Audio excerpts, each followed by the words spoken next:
Hello, everyone, and welcome back to my channel. Today we are going to see how we can set up our Kaggle account. Kaggle is a great platform. It provides you with different resources, such as you can leverage the GPUs. You can also access competition-based dataset, which contain a large amount of data, and you can work on them and get insights and also develop different algorithms. And you can basically do anything on this platform. So before we jump in and start with working with our ML based models and algorithms and everything, we have to first set up our Kaggle account. So, firstly, what we have to do is we simply have to click on the search button and type kaggle.com. This would take us to this website that looks something like this. I will also add this link in the description below so that you can simply click on it and it will take you to this page. So, first thing first, if you do not have an account here, you can simply click on register as I have done over here. And if you do not have an account, you can simply click on register with Google and it will automatically take your Google account, and you have to give it your username that you want to set up and simply click enter and it will create your account. It's just that, it's just two simple steps. So here I will also click on register with Google, but as I have already created account as in on Kaggle and I am using it, so it has taken me to this page that looks something like this. So first thing first, what you need to do is you need to first verify your account. If you do not verify your account, you would not be able to leverage the GPU that it provides, and you cannot also leverage the competition data set that it has. We will be working on those data sets in the future, and they can be really very helpful for you. So it is generally a good idea to register, because without registering, you won't be able to use Kaggle to its full potential.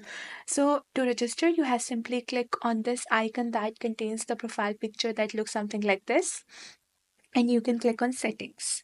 Once you click on settings, it will take you over here. As you can see, it has the Gmail account and everything.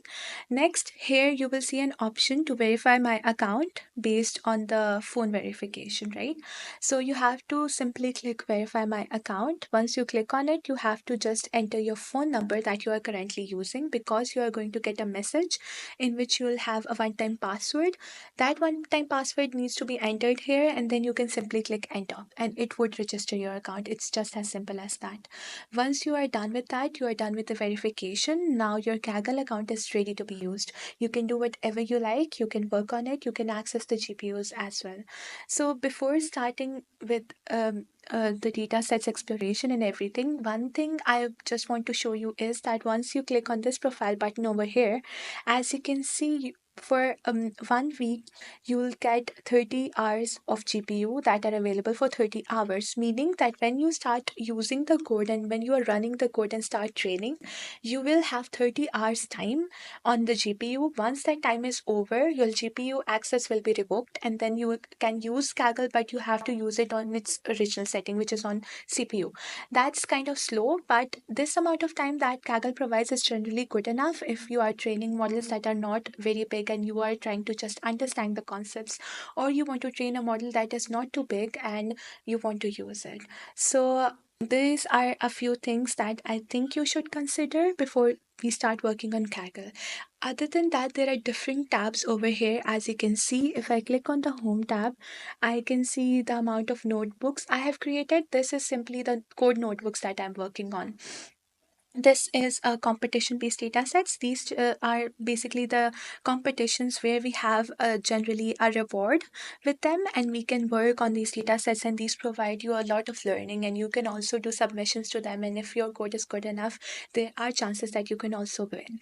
So as you can see, there are a lot of participants that have participated in these competitions. In this competition, as you can see over here, the number of teams is here, the amount of submissions that have been made over here are also mentioned, and then the type of classification or segmentation or anything that needs to be performed on this data set is also mentioned.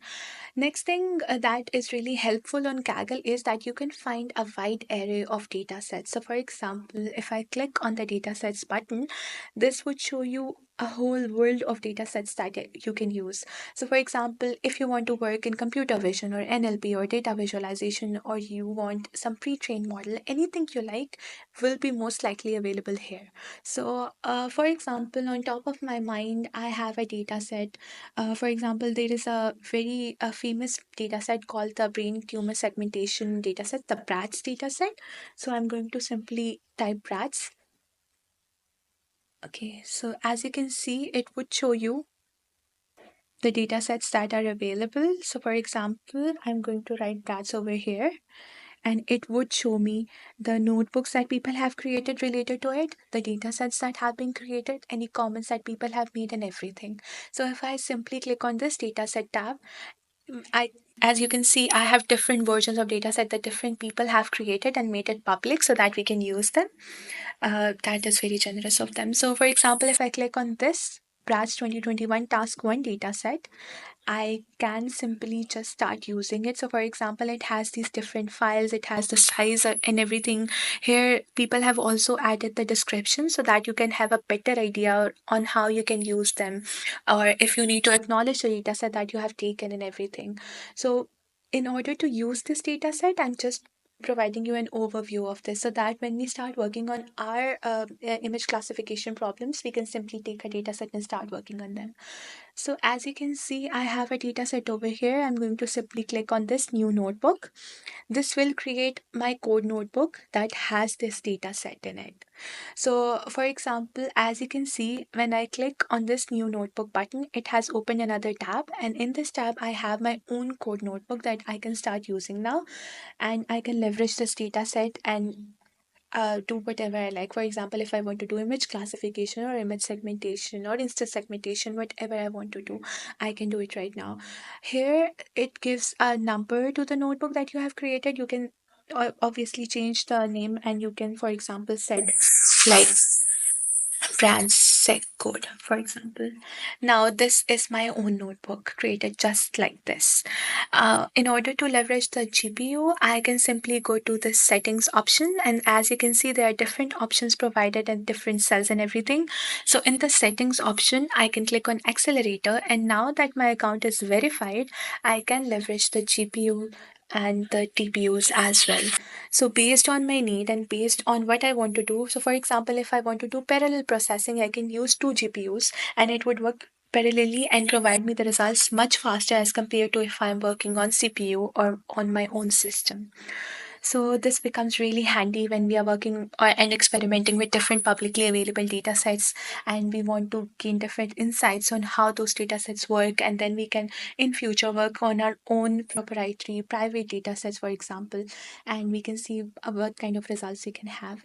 So there are different options we can have, and we will go through each and every option, and we will go through each and every steps in the future video when we'll start working on a ML classification based project.